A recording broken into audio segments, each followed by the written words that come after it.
What's poppin', gang? Hope everybody here, hope y'all got it. It's Smoking with Ksso. Let's get into it. So, day one of Ksso murder trial. We are locked into it. It's so crazy. I was gonna log out the office for the day and came across this video. So, and y'all know we cover everything. So we gonna cover it. But I don't know what to say, man. Just remember, like, subscribe, comment, ring that bell. Let's get right into this thing, man. I don't know. When's when the family feels. Oh, it's on the story saying that kill and get the toes done. And was that depicting Hakeem Robinson? Say what? Did that, you said it was on the story, was that like Instagram story? Yeah, Instagram story. And was that something that was posted by Hakeem Robinson? Yes, sir. When you saw that, were you upset? Yes, sir. Did you try and reach out and speak to Hakeem Robinson? Yes, sir. And when you spoke to him, what did you tell him? I told him he need to take down. Did he deny being involved when you told him to take that down? No. Now, as part of the discovery in this case, you've had an opportunity with your attorney to watch what I'll refer to as a dash cam video, a video that actually recorded the murder of Charles McCormick. Is that correct? Yes, sir. And you've watched that? Yes, sir. Did you recognize the shooter? Yes, sir. Who was the shooter in that video? Hakeem Robinson. Oh, Your son, Hakeem Robinson. Yes, sir. I've seen it before, but it just hurt. I done got you to kill your son and let you out for his son's niggas to kill you. Now we gonna try them for murder. Three strikes, y'all. That's what the games they play against us. Fam, it seems like I've been standing in court. And there's a couple updates I want to bring to you guys' attention. You know, a lot of people has been asking me the update on T Grizzly case. And I don't know where these rumors or updates coming from because the trials keep being delayed until today. We have Family TV someone inside the courtroom taking notes, but there's nothing to provide if the court has been delayed. Besides that, I was looking at a highly anticipated case out of Jacksonville, Florida that was set to take trial. And the reason being, fam, imagine being on trial for murder, facing a possible life sentence, cameras everywhere, the courtroom packed, and sitting just a few feet away from you. Not your ops, not the feds, but your own father. Not to support you, not even there to lie for you, but there to help bury you. That's the reality of Hakeem Robinson Jr., aka Ksso. And because of that, I figured we stay on top of this case as well, day by day. This week, he's finally on trial for the 2020 murder of his rap rival, Bibby, and the state star witness is his dad. But this is not just no average father. Abdul Robinson Sr. is a well-known name in Jacksonville, a street-certified killer with a violent past and a reputation that earned him respect and fear.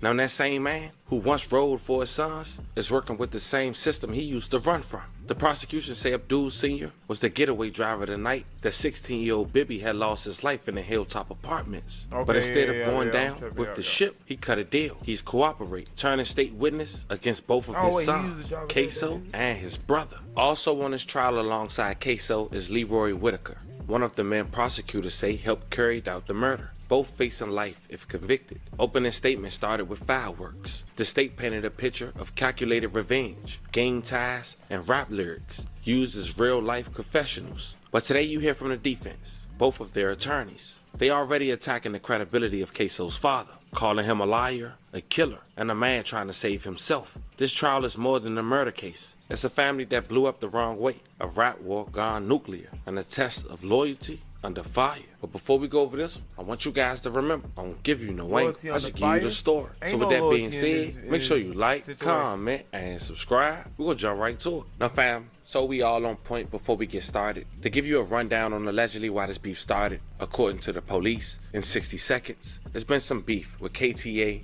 and ATK, which is the side of Young and Ace. They've been having back and forths alongside their entourage. One of them was Ksso. Ksso released several disrespectful videos, according to the police, mocking the dead of KTA affiliates, including Bibby, the man he's on trial for today. And we then is our dirt beat. What's up on that 18? Stupid ass nigga. You about to get caught slipping on that block, boy. Yeah, we waiting on you to slip. On 24! Can't like they was vexed. Slide through the 6, hit him all up in his neck. He say smoking Willie, I bet them words got him stressed. He better not go to work, he better wear a fucking vest. But that won't save his ass, cause I'm aiming for his head. The 556 left the last pussy nigga dead. If A say he wanna go, we hunt him till he dead. If she a op, her note on her face on the top of her head. A hoe can't set me up, I'ma peep that shit dead. Intercept the play pick, since that nigga dead. Boy, you about not. The murder of Bibby was seen as retaliation or continuation of back and forth shootings between the two groups. Law enforcement believe rap beefs were coded warfare for actual gang hits. As mentioned, Bibby lost his life back in February of 2020, where he lived at broad daylight at the Hilltop Apartments. Ksso was later arrested. 5 years later, July 2025, he stands for trial.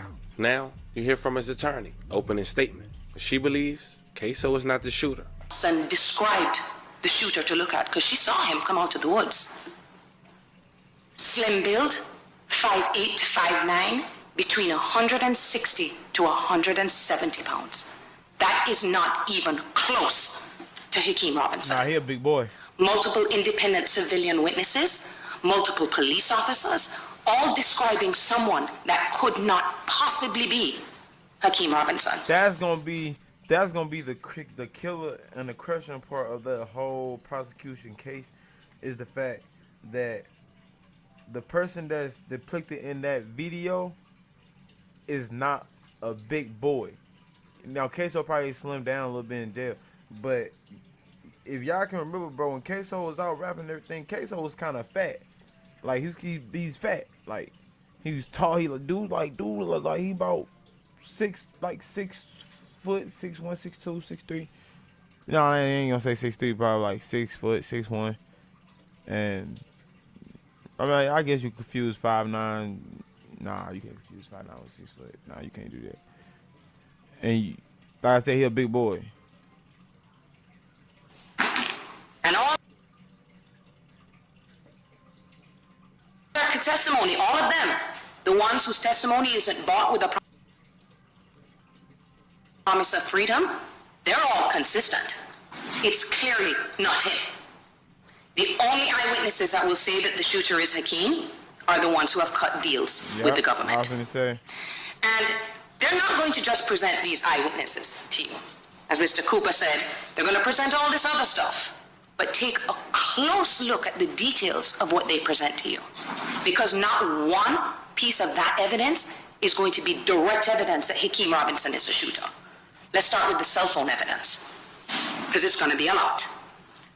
All the records that they're going to produce to you, all the cell phone records that definitively show 100% Dominique Barner using his phone, Leroy Whitaker using his phone, Abdul Robinson Jr. using his phone, Abdul Robinson Sr. using his phone.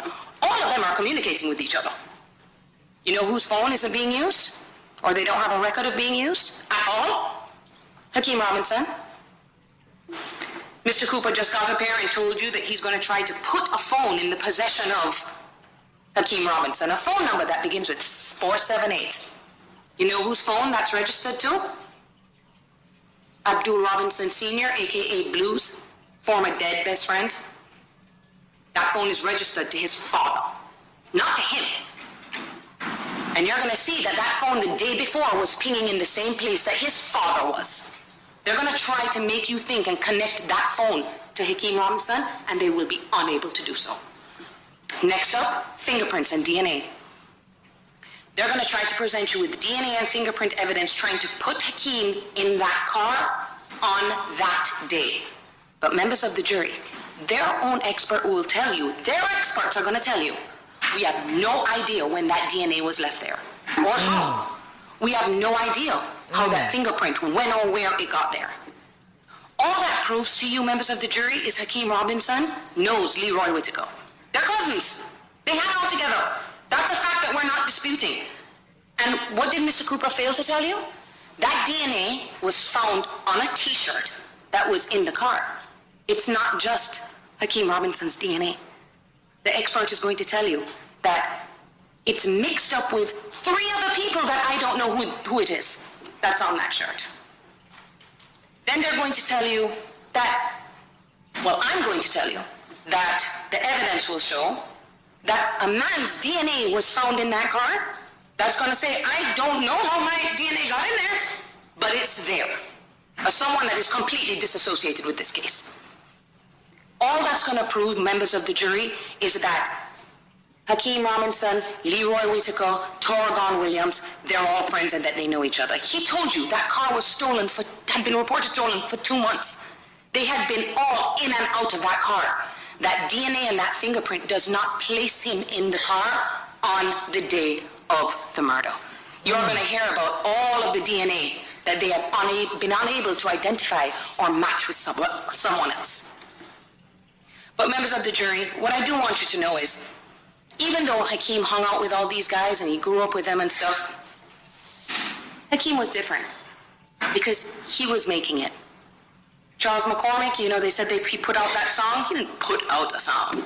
I mean, no one knew about that song. I mean, he tried to release it. He wasn't on the level of Hakeem Robinson, AKA you're gonna. Hey, I like this lawyer. His lawyer, she ready for a dog fight. You can tell she ready for a dog fight. She's ready for a dog fight, gang. Like, Heard this name a lot throughout the course of the trial, Ksso. And what you're going to hear, members of the jury, which is going to be very important. 4 days before the murder of Charles McCormick, Hakeem Robinson was signed to a record label that gave him a $40,000 advance. 4 days before. He was making it, he was leaving, he was doing his music. All of these people, though, they wanted to be around him. They wanted to share in his fame. But Hakeem cannot be put in this just because he hung around with the wrong people and was friends with them. He is not responsible for what they did in their free time. And even the government, well, I thought the government would agree that you cannot convict someone by association. And that is true, members of the jury. Guilty by association has no place in this courtroom. Mr. Cooper also mentioned something about a social media post. But members of the jury, when you view these pieces of evidence, please take them into context. He said it happened right after he made this post, 7 days after he made this post, okay? And it's all assumption and speculation with the phrase that he used. He is trying to say that that is somehow a confession. That post didn't say, hey, I killed Charles McCormick. He's going to ask you to imply that when he mentioned that had something to do with the murder that happened before that he had nothing to do with. But members of the jury, what we are going to ask, and this is what I'm just going to ask, we are at the beginning of this case. You haven't heard any of the evidence or seen any of the evidence yet. All I ask of you, each of you, is to please just pay close attention and really listen. Because when you strip away all the evidence that isn't either bought with money or the promise of freedom, the truth is going to be staring you right in your face. Focus on the credible, reliable, unbiased testimony from the witnesses, coupled with what you can see right in front of them. More importantly, your common sense. Because that is what you will need to see the truth in this case, because it is not him, members of the jury. Mr. Cooper talked about the fact that this case is going to be a puzzle, and that you'll be able to see a picture at the end. But I'm going to tell you this, members of the jury. If one piece of that puzzle doesn't fit, it is not guilty. Do not shave the pieces of those puzzles to try to force it to fit. Because when you look, you are going to see the description does not match Hakeem Robinson, not even close. Yeah, she thinks now, members of the jury, there is a reason why the framers of the Constitution, this country's Constitution, ensured that the government would not have too much control over the freedom of the citizens they are meant to protect. And that was by giving the final word, not to the court, not to the state, but to you. People are innately flawed in that they sometimes can't see the truth when it's staring them right in front of their face, or they can't admit it when they've made a mistake. You are 12 members of this community, 15 members of this community, who have promised to look at this case through fresh eyes. It ain't 12 no more, it's 15. That is all we beg of you, to objectively look at the evidence that is presented to you in this case. Because when you listen to all the credible, reliable evidence in this case, it's only going to prove to you one thing. Hakeem Robinson is innocent. Find him not guilty. Thank you. Now, fam, we hear from Leroy Whitaker's attorney. where she point out not only Ksso's dad, but also about a 26-year-old man, Dominique Barner, of Melvin Road, who was also charged with second-degree murder and aggravated fleeing an officer for the homicide of Charles McCormick, a 23-year-old singer who went by the name of Lil Buck, who passed away January 15, 2020, in the 7000 block of Merrill Road in a shopping center. He was already arrested for burglary and home invasion robbery, but apparently he cooperated with this case and the murder of Bibby to get a plea for the murder I just disclosed. Hear from her. Mr. Whitaker.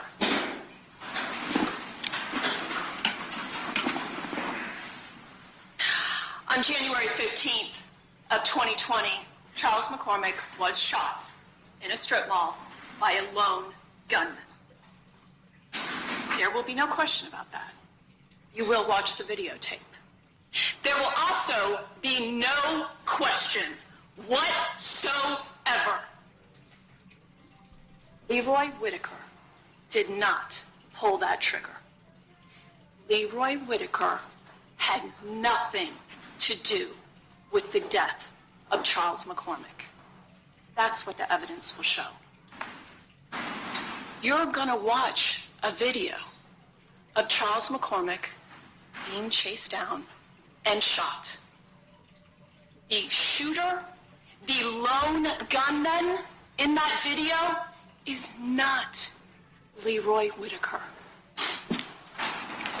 So how are we here? Why are we here? In this room, everything changes.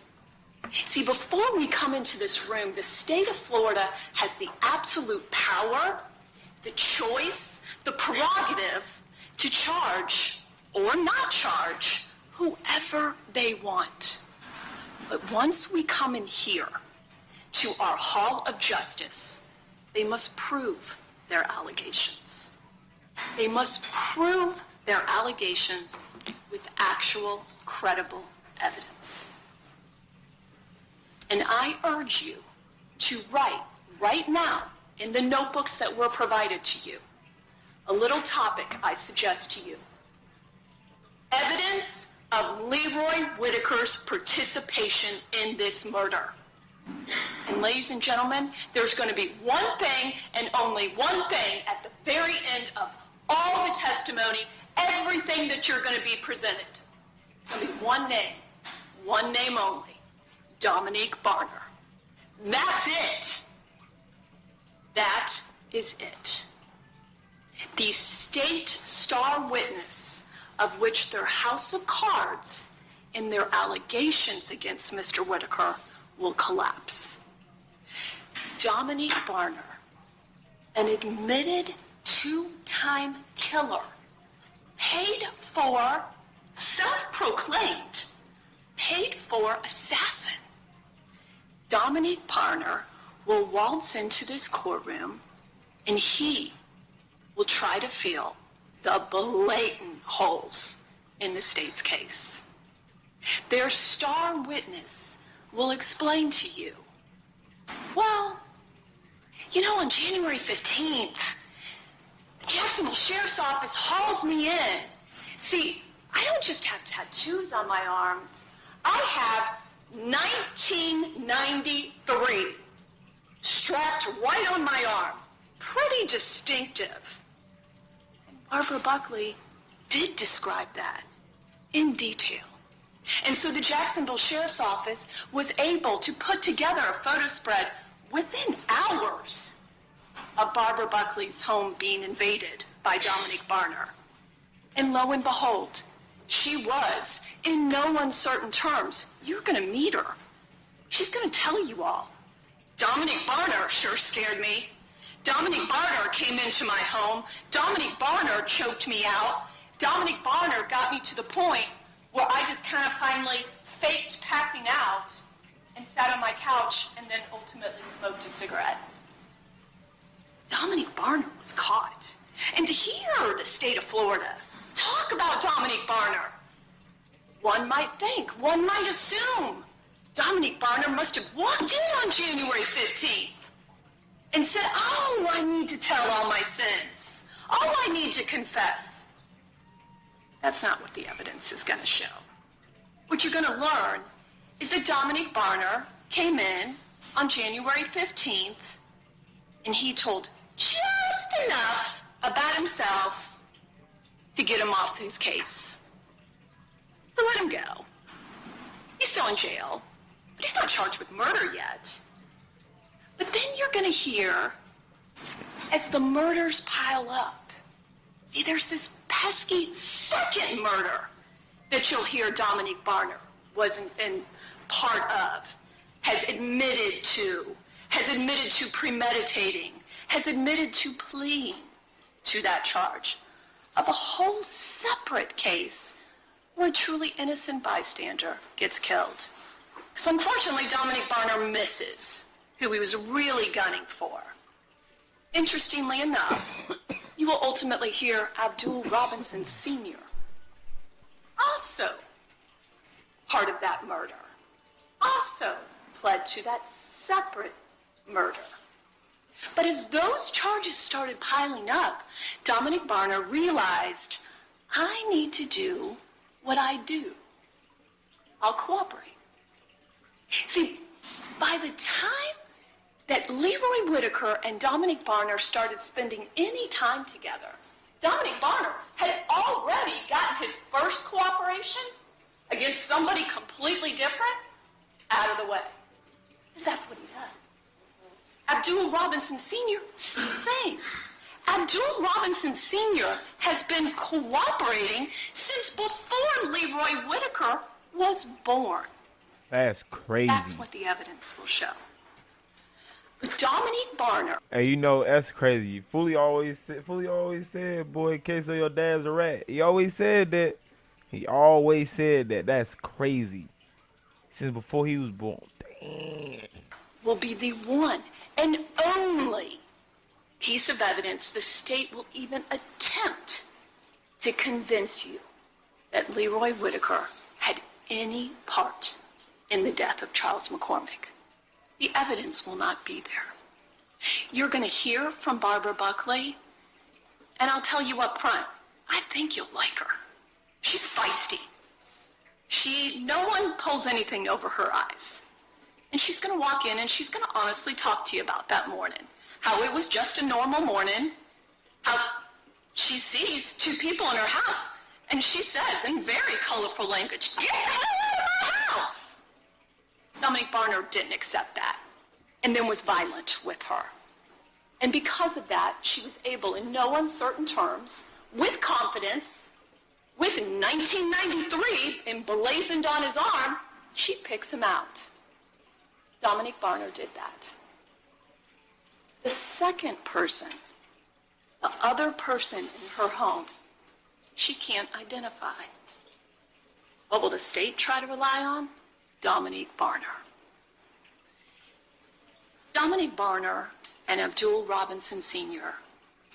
will have learned the system. They've learned what to in that say. video. Because in that video, it was they said it was Dominique, the light skinned dude, Dominique Barton, whatever his name is, and then her defendant. Niggas hopping the gate. Okay. And how to say it. I urge you, listen carefully as they describe their cooperation agreements. For the two murders that Dominic Barner will tell you in no uncertain terms that he thought about, that he wanted to happen, he put into action, and did commit the murder for two human beings being gone. What does he look forward to? Well, he has every hope and expectation of walking amongst us again in 20 short years. No mandatory life imprisonment for Dominic Barner. Dominic Barner, by singing the company line, can look forward to 20 years. That's the state evidence.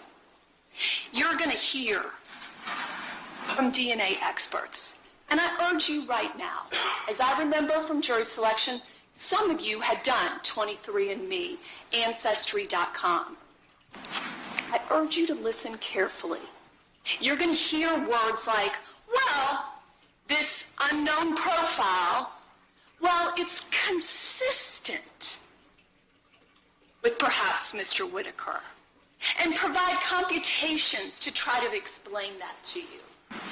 It is not, I submit to you, and you'll ultimately evaluate for yourselves, like what was revealed for each of you when you did 23andMe and Ancestry.com. Objection, Judge. In the ground.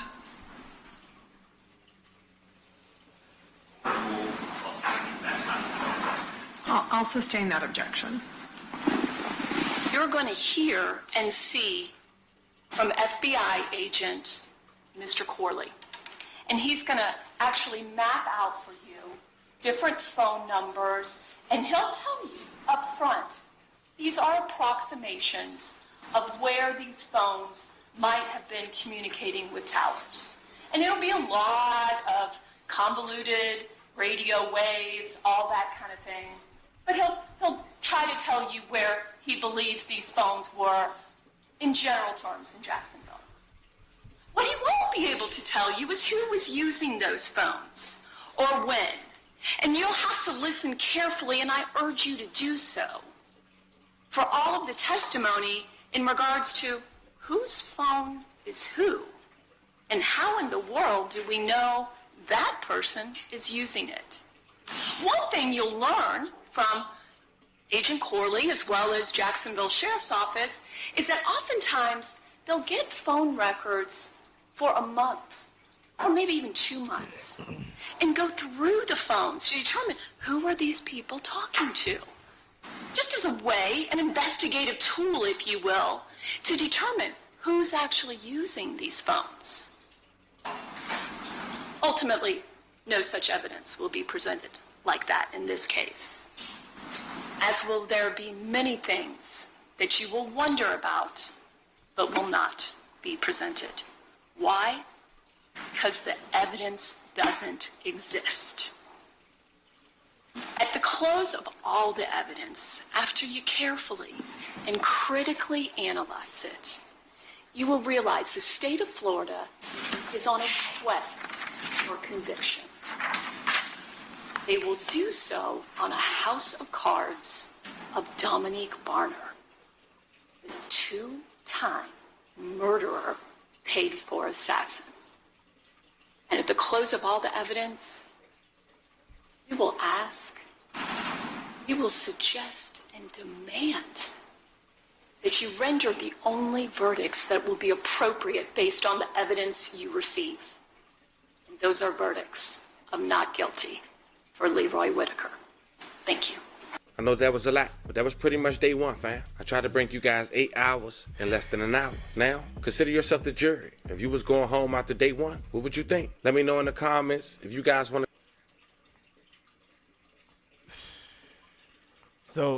So my what I think, like I said, I don't think the prosecution got a strong case against neither one of them gang. Me personally,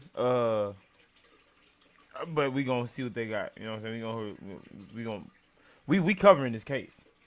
You know what I'm saying? Whether we gotta go live with it or we covering this case. This case is getting covered, bro. We gonna cover this case from gavel to gavel, from beginning to end, from start to finish. But yeah, we